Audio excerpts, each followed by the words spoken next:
Good evening, and welcome to the last talk standing between you and happy hour. We're going to dive into advanced access control for the Exabyte era. And I promise we're going to make it worth your while. If this clicker starts working. There we go. All right, so before we break that down, I just have to jump on a real quick call with my legal team. Feel free to listen in. Don't worry, nothing's wrong. It's just going to be a minute, and we'll be back on track. Hey, legal team. Hey, CEO. So this new data and AI regulation, it's going into effect in, what, 3 months? Actually, in 2 months. Plenty of time. We've got logs, access control, red tape. We're in good shape, right? We have policy defined, but no enforcement, though. Okay, not a big deal. Maybe a spreadsheet where we track who looked at what and when? A spreadsheet won't scale. We are looking at a quarter-long effort project involving every team that touches the data. Hang on. We're supposed to be launching our new AI assistant this quarter. If I pull the team into this, it's going to ruin the entire year's roadmap. There must be something we can do that's simple. We trust our people, after all. We are no longer a 20-person startup anymore. We are an enterprise handling data at global scale. Trust isn't just a strategy, and the risk is very real. You're right. What do I do? Do I call the board? Do I hire consultants? Do I cancel the launch? Please tell me there's a plan. Don't worry, looks like we are in the right room. I heard those folks speaking at a Data and AI Summit have spent years scaling platform for data access. So let's hear how they prepare for the next regulation change in data. Phew, I knew going to the summit this year would pay off. So Shooting and I are not really a CEO and legal, and there's a bit of exaggeration in that example, but only a tiny bit. We know this kind of regulation is right around the corner, but none of us really know what it truly entails. But today, we're here to tell you what you can do about it. Hi, I'm Arpan. I'm an engineering leader in the data platform org at Databricks. I started my career as a one-man data platform team at Databricks' first customer, a tiny startup which had no access control, no guardrails, just raw data and a lot of hope. Since then, I've spent the last decade learning how to build scalable data access control. And today, I'm going to talk to you about what that really takes. Hi, I'm Shooting. I'm the technical lead on the data platform team at Databricks. I began my career at Databricks building large-scale, multi-geo data pipelines. Ever since then, now I'm moving on to the other side of the data equation to build a scalable platform for secure data access. So having been on both sides, today you will hear from us how we scale data access at Databricks. So now you know who we are. We'd like to get to know you a little bit better. So quick poll. How many folks in the room have accessed data they were not supposed to? Yeah, quite a lot. Don't worry, there's no cameras in the room. And also, if we're being honest, half of you probably did it without even knowing. Here's another question. How many of you have had trouble accessing data you were supposed to have access to? Yeah, just as I guessed, pretty much the entire room. Not surprising at all. Maybe it was a simple request like this one that turned into a weeks-long project, multiple approval cycles, and just getting a small mountain of paperwork together. So let's take a step back. People are accessing data they shouldn't, which won't make legal and security very happy, and data consumers are having trouble getting access to the data they should have access to. To understand the problem and why no one seems happy, we have to go back to the beginning. Most companies start here: tight-knit team, shared mission, full trust. Data was free-flowing, access was open, and everything moved fast. If you needed data, you got it. No approvals, no paperwork. But then came hypergrowth, and everything changed. The company took off. Teams spread across the globe, data sprawled across multiple clouds and compliance zones. In the meanwhile, innovation didn't stop. Every product, every feature, every experiment required data. And naturally, the access requests skyrocketed. This is also the time when legal and security joined the chat, but a little too late.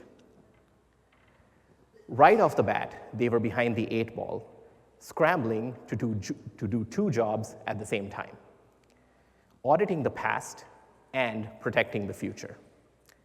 They needed to make sure that everything the company had done till this point was compliant, but at the same time, field a flood of fresh data access requests. Every request was urgent, every request lacked the appropriate context, and the backlog kept growing. In this chaos, two things end up happening. Most requests get bogged down in this maze of privacy, security, and compliance hurdles, leading to frustrated consumers. And some requests slip through unnoticed, with busy producers rubber stamping access that is way too broad. So the company's productivity is dipping, and at the same time, its risk is exploding. This is why no one's happy, especially legal and security.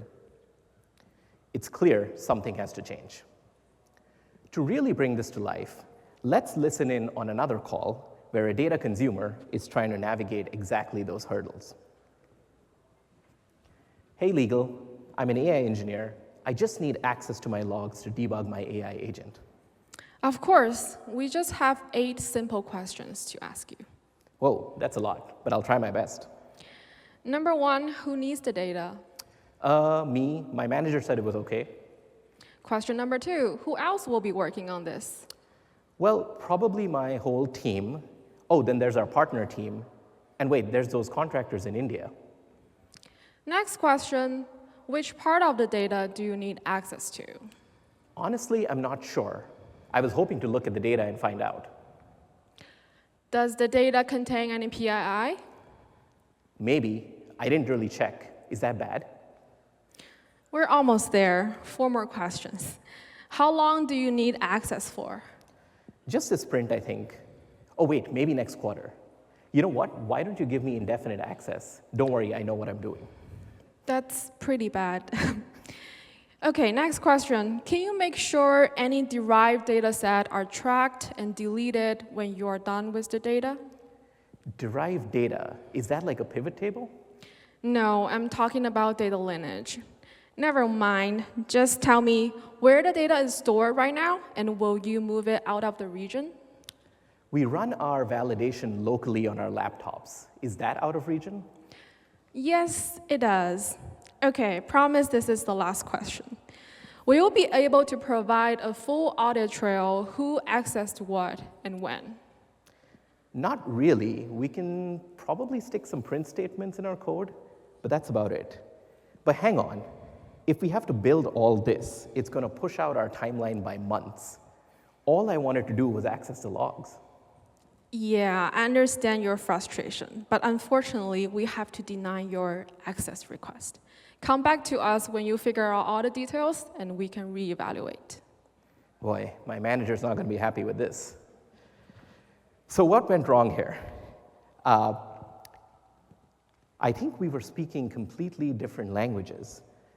As an AI engineer, I'm really good at building chatbots, but I have no idea what any of this stuff really means.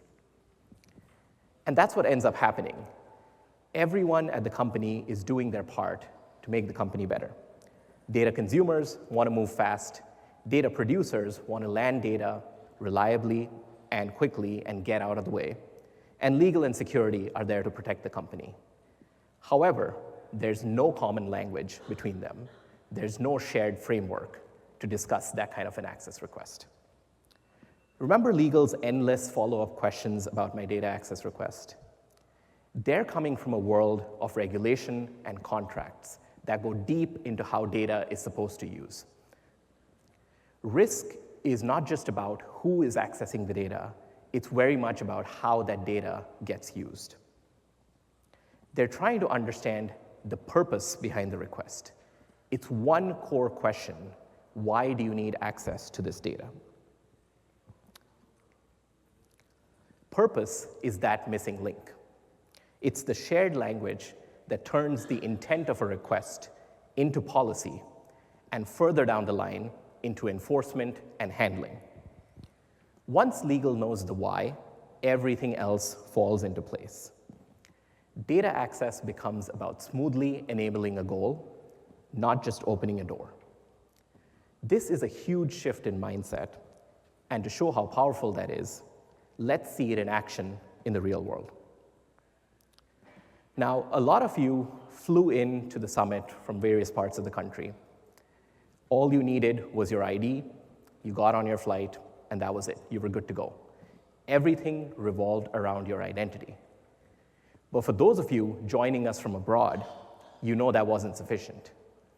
You needed a visa, and that visa dictated how long you could stay and what you could do while you were here. You also ran into customs, who were very interested in what you're bringing in and bringing out of the country. Because it's not just about who you are, it's about the purpose of your visit. That's the very first question you're asked. That's exactly what purpose-based access control brings to the world of data. It's not just who, it's why, what, and how. Without a visa, you'll just be waving your passport as your flight takes off. And without purpose, your access control model is flying blind. This isn't something you can script around or just bolt on. It's a fundamentally different model, one built for purpose, not just permission. This is PBAC. It completely flips the script. You're no longer granting access to data, you're granting access to a goal, tightly scoped and transparently governed. This is how you achieve least privilege at the enterprise scale, across global teams, exabytes of data, and real production systems. So how did we build this? And more importantly, how did we make it scale? To walk you through all of that, let me welcome back my partner in purpose, Shooting, the technical lead behind the PBAC platform. Thanks, Arpan. So let's start with the question, what is purpose-based access control? So in a traditional access control model, we focus on whether a user should have access to a data. But in purpose-based access control, we flip the question. So instead of asking who should have access to what, we ask why. In PBAC, every data access decision is driven by the intent of the request. So the purpose of the request becomes the key. It groups the people and data together based on the intent. In this model, for each purpose, we will define who is eligible for the data access, what data is appropriate for this purpose, and how the data access should be scoped and handled. When we tie a purpose to every data access request, we are able to ensure the data is used and governed consistently. Purpose becomes the way that we evaluate all data access. So to make the evaluation of purpose-based access control scalable and enforceable, we rely on a list of canonical purposes. This list covers the most common reason why people need to access data today. So it has everything from operational, analytical, customer support, marketing, R&D, security, and audit purpose. So let's look at two examples here. So for operational purpose, the data is used to keep the system running or to triage any production issues. So the people in this purpose are typically engineer or SRE, and the data they need to access to is usually system logs or user event log that's scoped to a specific incident. And let's look at analytical purpose. In this purpose, the people are usually product managers or engineering owners, and the data they need are typically product logs or anonymized user event log. Now, some of you might notice there could be an overlap on the data across different purposes.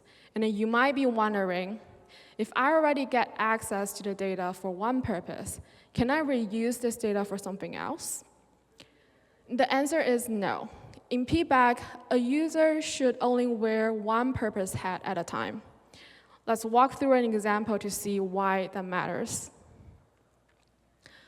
So suppose you are an engineer investigating why a customer didn't get a password reset email.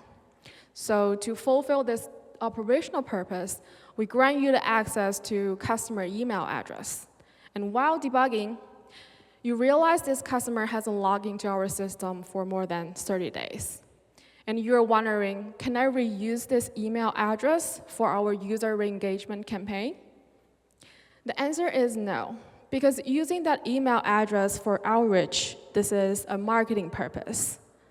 And then this is not allowed under the original operational purpose. So in PBAC, access isn't just about what you can see, it's also about what you are allowed to do with it. Every purpose must be reviewed and approved separately. The user can now toggle between operational purpose and marketing purpose, even for the same data, without undergoing a separate evaluation. So now we have a good understanding of what PBAC is. Let's revisit the original data access request. So our AI engineer asked, can I get access to the system logs to troubleshoot my AI agent?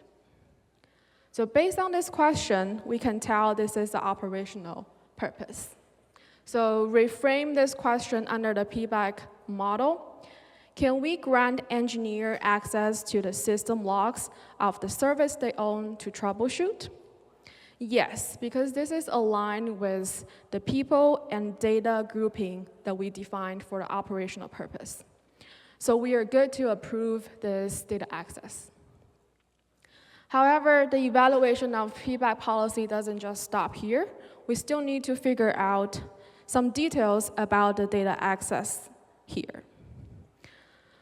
So when it comes to evaluating the data handling, we consider 3 dimensions: data, time, and place. In the data dimension, we look at the following. What data fields are required for this purpose? Do we require any redaction on a data field when accessing data for this purpose? And also, can we apply any additional data filters to narrow down the scope of the data? By scoping the data precisely, we ensure that the minimum data are accessed. So in the time dimension, we look at max access period. This determines how long you can have access to the data for. The more sensitive the data is, the shorter the allowable access period is. We also look at retention. This determines how long the data should be kept. This retention policy should also apply on any derivative data the user generates while using the data. So the policy in this time dimension ensures that the access to the data is time-bound, and this can help minimize the risk of data leak. So the last dimension is place. Where data is stored isn't always where the data should be accessed from. So we consider the following. Is there any geo or region boundary requirement when accessing this data for a purpose? And also, which workspace is appropriate for data to be accessed from? So these 3 dimensions, data, time, and place, work together to enforce the least privilege. Before PBAC, access was often granted too broad. We either give user more data than they need, or they have access to the data for too long. With PBAC, we give user the exact amount of data they need for the exact amount of time they need, no more and no less. Every access request is tied to its specific purpose, and we know exactly how to narrow down the data scope, the time scope, while still letting user fulfill their purpose. So this model is great, But how can we incorporate this model into our day-to-day workflow? And hopefully, the legal and security doesn't have to review every single data access request. And yes, this is how we can scale. We free up legal and security from having to review every individual data access request when introducing PBAC, when introducing data taxonomy on PBAC. So first, we will define purpose classification. So for each canonical purpose here, we define the people, data, and scope of this purpose. For example, operational purpose, engineers are allowed to access system logs of the service they own. Purpose classification streamline the review of the people and data grouping. Then, for each purpose, we apply data taxonomy on the column field to automate a review of data handling details. So each label here has a definition of the details we mentioned in the data, time, and place dimensions. By grouping individual requests under purpose classification and applying the data taxonomy, we scale up legal. Legal only need to jump in when we introduce a new purpose or when we need to update the existing PBAC policy. So we've seen how the PBAC model can scale up legal and security, but what about producer and consumer? Can we help them scale too? To scale up producer and consumer, we introduce data discovery. So this is a metadata-driven approach that bridges the consumer and producer. So when the consumer asks, can I get access to system logs to debug service X in region West US? Data discovery is the component that allows us to locate exactly which data set is needed without asking the producer. Each table will carry a structured metadata like this, including the purpose, the region, service, and owner. As the company grows, the data volume doesn't just double, it explodes. More team will produce more data sets in more region. And on that scale, manual coordination simply doesn't work. And the data discovery becomes the key enabler here to scale up producer and consumer. With the scalability for all parties here, producer, consumer, and legal, this is where we shift from PBAC as a model to PBAC as a platform. On this platform, when a producer publishes a data, they also need to register this data in our data registry. They will provide a data taxonomy on the column level and also metadata of this data set in the data discovery. Legal only need to step in when there is a new purpose introduced or when we need to update existing purpose classification or the PBAC policy. And when a consumer needs access to data, the platform enables a self-serve experience for this consumer. The purpose classification will determine whether this access is allowed. The data discovery will locate exactly where the data is. The data taxonomy will define all the details we need to know when it comes to handling this data access. So the platform not only streamline data governance, but also enable a secure, purpose-aligned data access journey throughout this whole process, from producer publishing the data to policymaker defining the controls, and all the way to consumer using the data. And today, you can use Databricks product to build such a platform. And let's take a look at how we built PBAC platform at Databricks using Databricks. So we will walk through the architecture of our platform through the user journey of a consumer. So the process begins when a consumer submits a data access request on the UI of a Databricks app. Databricks app offer great data governance and security features such as authentication, managed service principal, and good integration with the Unity catalog. So once the request is submitted, the app will identify the user from the built-in authentication. And combined with the data and the declared purpose, provided by this user, the app then will check if the people and data grouping is aligned with any pre-approved purposes. So we will issue a query to the purpose classification data table via the SQL warehouse. If the validation passes, we will move on to the next step. So far, our team has productionized several frequently requested data under the operational purpose, and we plan to cover more purposes by the end of this year. So after the purpose validation, the app queries the data discovery metadata via SQL warehouse to locate exact table name the consumer is asking. And along with other information such as the data filters or the format of the output, we then package this whole information into a data snapshot task and add it to the message queue. There will be a task distributor that's consuming the message from the message queue on the other side. Based on the storage location and other metadata of this task, we distribute the actual data preparation job in one of the Databricks workspaces. Then the job will perform redaction or data filtering according to the PBAC policy defined on the data taxonomy. So the final output here is a purpose-scoped snapshot containing only the minimum data necessary. So this is how we achieve the list privilege, not just in access, but also in volume.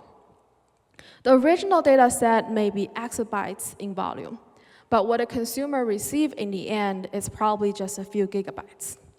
So this is 1 billion times smaller in volume, tailored to their purpose. Then the platform creates a just-in-time access group. This group will be used for the consumer to access the data later. Group access is easier to manage when it comes to adding new user as a collaborator or revoking the whole access when the max access period expires. The last step here is the data placement. The platform will check the PBAC policy and ensure the data are placed in appropriate workspace. We use two mechanisms to make the data available in a separate workspace. One is data share. This is often used when the source workspace and the target workspace are using two different UC metastores. Another mechanism is the catalog binding. This is often used when the source workspace and the target workspace share the same UC metastore. Finally, we notify the user, your data is ready to use in this workspace. This is a safe place for users to explore. In this workspace, users can only see the data scoped and prepared by the PBAC platform. The access to the data is also time-bound. How consumers use the data is also monitored by the platform. Any data generated by the consumer is tracked by the platform thanks to the rich lineage information provided by the UC.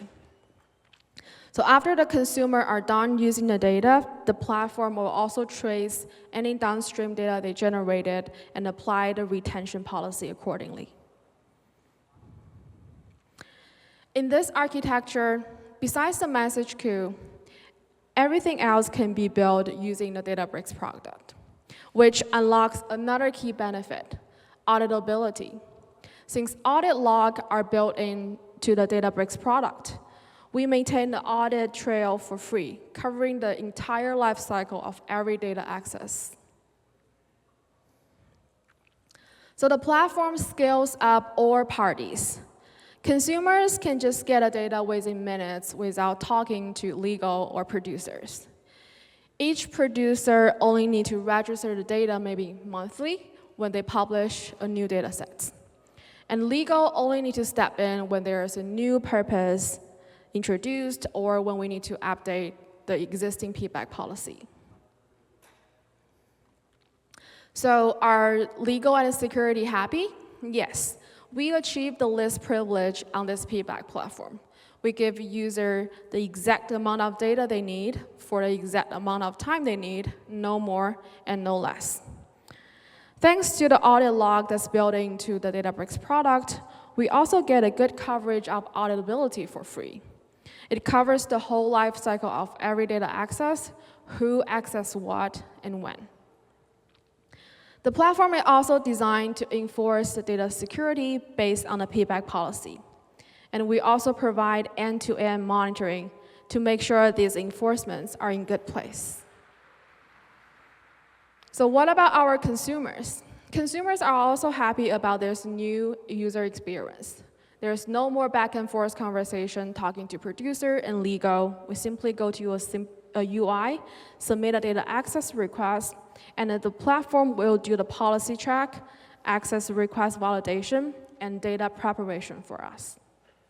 Within a few minutes, we receive a notification that the data is ready to use. What's also nice about this platform is my job is done the moment I'm done using the data, because I know the platform will clean up all the downstream data I created when I'm using the data. So who else is happy with our platform? Our CFO is happy. When we achieve the list privilege with this platform, we unlock another key benefit on cost. So list privilege means we give consumer the minimum data to read. So what happens is when we have broader access to the data, we also tend to scan more data than we need. With the PBAC platform, we are able to reduce the cost by only giving the consumer minimum data to read. Besides the cost saving, another benefit this platform gives us is agility in regulation change. Remember the story we shared in the beginning? When there is a new change in a data regulation, teams don't have to all jump in adapting this new policy on all the data. With PBAC platform, all we need to do is to change the existing PBAC policy, and it will automatically apply to all data registered on our platform. So yeah, the PBAC platform completely transformed how we handle data access, making it safer, faster, and cheaper. It enforces list privilege by design, scales policy enforcement without friction, and let users focus on their work. From security and compliance to developer productivity and cost control, the PBAC platform is the foundation that keeps the entire organization moving forward with confidence. But it turns out, when you build a strong platform, great things start to happen. And now let's welcome back Arpan. He's going to share with us how PBAC unlock unexpected superpowers. Thank you, Shooting. That was a very nice walkthrough. I've spent most of my career building platforms. Data platforms, of course, notification platforms, billing platforms. At one point, I even built a platform that lets your car control your living room lights. And now, I build access control platforms. The goals have changed, the scale has definitely grown, but I keep coming back to the one thing over and over again. Great platforms tend to deliver 3 big superpowers. The first, great platforms optimize for both productivity and quality. Most systems you encounter will force you to make a trade-off. Ship fast or do it right. Move fast or stay safe. But a good platform doesn't make you choose. It changes the equation entirely. Picture this. A support ticket just came in from a customer. In the old world, a support engineer would waste invaluable hours just trying to get the data they need to triage and fix that particular issue.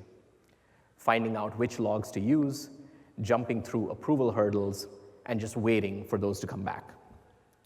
But with a PBAC platform, that same ticket can trigger a secure automated workflow. The platform goes off and fetches the correct logs. It runs AI-based triage and posts a diagnostic summary back into the ticket. By the time a support engineer picks it up, the hard part's done. They're fixing, not waiting. That's productivity and quality built in. The second superpower, great platforms have network effects. Once they're in place, everyone wants to build on top of them. And that's exactly what we saw when we rolled out the PBAC platform. We had ended up providing a secure, well-defined API for the rest of the company to access data. And all the other teams couldn't wait to ditch the manual data access workflows that they were so reliant on in the past. Internal tools, apps, dashboards, even AI-based assistants all started to build on the PBAC platform to securely fetch purpose-bound data on demand. Legal and security actually became some of our loudest champions. Now, when someone asks for data, they don't reevaluate that request, they just redirect. Have you considered using the PBAC platform? And the third superpower? Leverage. The kind of leverage which makes a small team a force multiplier for the entire company. Remember that conversation we overheard in the beginning? Our optimistic CEO, a little too confident about my company's preparation for this upcoming data and AI regulation, and legal quietly panicking. In most companies, a shift like that is going to trigger months of chaos, rewriting workflows, retraining employees, and hand-holding every consumer of sensitive data. But with the PBAC platform, it's a totally different story. Because the system is purpose-first and decoupled, only two things need to happen.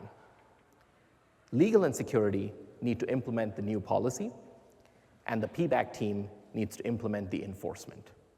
That's it. Thousands of producers and consumers just keep doing what they're doing, probably even unaware that something like this actually got rolled out and applied.